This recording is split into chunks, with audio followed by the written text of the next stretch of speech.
जीतेंगे, लड़ेंगे, जीतेंगे। तेरा मेरा रिश्ता क्या, ला इलाहा इल्लल्लाह, तेरा मेरा रिश्ता क्या, ला इलाहा इल्लल्लाह। गलियों से मैदानों से, इनकलाब आएगा, गलियों से मैदानों से, इनकलाब आएगा, मस्जिद से मदारिस से, इनकलाब आएगा, संसद की गलियारों से, इनकलाब आएगा। लड़ेंगे, जीतेंगे, लड़ेंगे। जीतेंगे। तहफ्फुज़ औक़ाफ़ कमेटी जिंदाबाद, तहफ्फुज़ औक़ाफ़ कमेटी। जिंदाबाद। वक्फ बचाओ समिति की जीत, सुप्रीम कोर्ट का ऐतिहासिक फैसला। आज एक बहुत ही बड़ी खबर सामने आई है। सुप्रीम कोर्ट ने वक्फ संशोधन अधिनियम 2025 पर एक ऐतिहासिक फैसला सुनाया है। इस फैसले का वक्फ बचाओ समिति और एकता संगठन ने जोरदार स्वागत किया है। अदालत ने साफ कर दिया है कि कलेक्टर का फैसला अंतिम नहीं होगा और मुसलमानों पर लगाई गई मनमानी शर्तें जैसे 5 साल तक इस्लाम का अनुयायी होना तुरंत हटा दी गई है।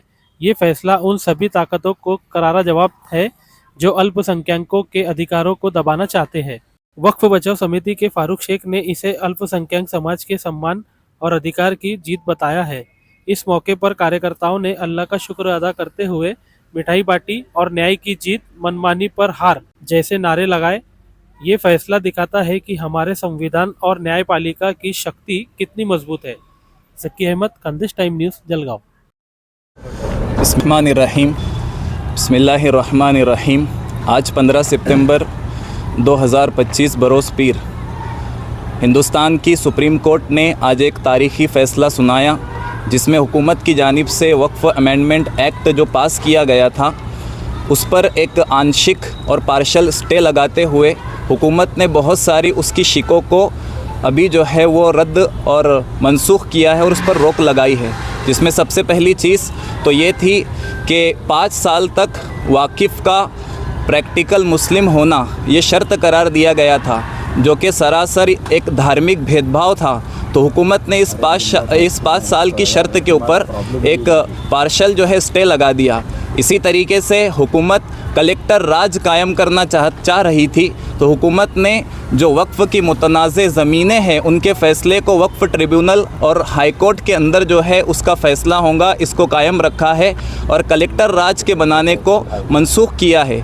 इसी तरीके से जो सेंट्रल वक्फ़ बोर्ड है और स्टेट वक्फ़ बोर्ड है, इनके अंदर गैर मुस्लिम उम्मीदवारों को शरीक करना चाहती थी जिनकी तादाद मेजॉरिटी तक पहुंच रही थी। तो अब चाहे वो स्टेट वक्फ़ बोर्ड हो या सेंट्रल वक्फ़ बोर्ड हो, उसमें ज़्यादा से ज़्यादा गैर मुस्लिम अराकीन जो है वो 3 रह सकते हैं। ये जो है सुप्रीम कोर्ट ने फ़ैसला अपना सुनाया है। इसी तरीके से जो सेंट्रल वक्फ़ बोर्ड का CEO है, तो सुप्रीम कोर्ट ने टिप्पणी दी है कि वो CEO मुसलमान होना चाहिए, ये ज़्यादा बेहतर। आज जो है सुप्रीम कोर्ट ने एक तारीख़ी फ़ैसला सुनाया।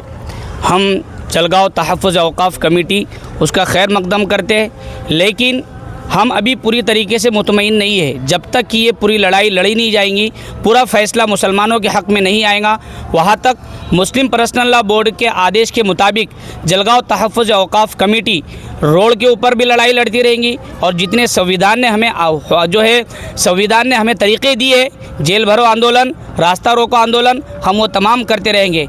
इस मौके पर मैं मुसलमानों को ख़ास तौर पर 2 पैगाम देना चाहता हूँ। एक पैगाम तो ये है कि हम अपनी मसाजिद के जितने भी डॉक्यूमेंट्स है, जितने कागजात है, उनको क्लियर करें। घबराने की ज़रूरत नहीं है। हमारे लिए भी इस मुल्क का संविधान ज़िंदा है और ये मुल्क जो है संविधान से चलेगा, इसलिए हमें डरने की ज़रूरत नहीं है। हम अपनी लड़ाई लड़ते रहे। इस कानून के आने से पहले, इस हुक्म के आने से पहले हर किसी को लग रहा था कि शायद उन लोगों की जीत होगी जिनकी हुकूमत है, लेकिन सुप्रीम कोर्ट के फैसले ने बताया कि कानून सबसे पहले, हुकूमत और ये सारी चीज़ें बाद में। हम एक मरतबा फिर इस फैसले का खैर मक़दम करते, लेकिन ये बताना चाहते कि तहफ़्फ़ुज़ औक़ाफ़ कमेटी इंशाअल्लाह आखिर दम तक जो है लड़ते रहेंगी, कानूनी एतबार से भी और रोड की लड़ाई। जो इंटेरियम फैसला दिया है ये वाकई में इंटेरियम है और अंशतः है, इससे हम पूरी तरह से खुश नहीं है। लेकिन चूँकि हमारे हाथ में जो मेन संसद ने ये बताया था कि हम करे सो कायदा, उस पर कोई रोक लगा नहीं सकता, वो आज सुप्रीम कोर्ट ने सिद्ध कर दिया, इसलिए हम शुक्रिया करते हैं। और आगे की लड़ाई जो मैंने बताया हूँ वो पूरी तरह केस चलती रहेंगी, मुस्लिम पर्सनल लॉ बोर्ड चलते रहेगा। अभी आपके सामने हम ये जल्लोश मनाने का, अल्लाह का शुक्र अदा करने से पहले हमने मुस्लिम पर्सनल लॉ बोर्ड के डॉक्टर साहब से बात की, उन्होंने भी यही कहा कि बेशक कायदा और कानून जो है वो हमारी अपनी जगह है, संविधान अपनी जगह है। अभी हमारी अगली लड़ाई जो है और फोर्सफुली जो रेगुलर केस रहेगी उसके लिए चलती रहेगी, और रास्ते की भी लड़ाई रहेगी। और अगर अभी सेंट्रल गवर्नमेंट के ख्याल में आता है तो सेंट्रल गवर्नमेंट ये अपने हाथ से ले कि ये कायदे को वो रद्द कर दे, ताकि मुस्लिम समाज को किसी तरह का नाराज़ नहीं करेगी। जो वो कहते हैं कि हम सबका साथ, सबका विकास, सबका ये विश्वास संपादन करते हैं, तो अभी सेंट्रल गवर्नमेंट और ख़ास करके मोदी गवर्नमेंट ये ले इसे उदाहरण से और वो अपना कायदा रद्द करे।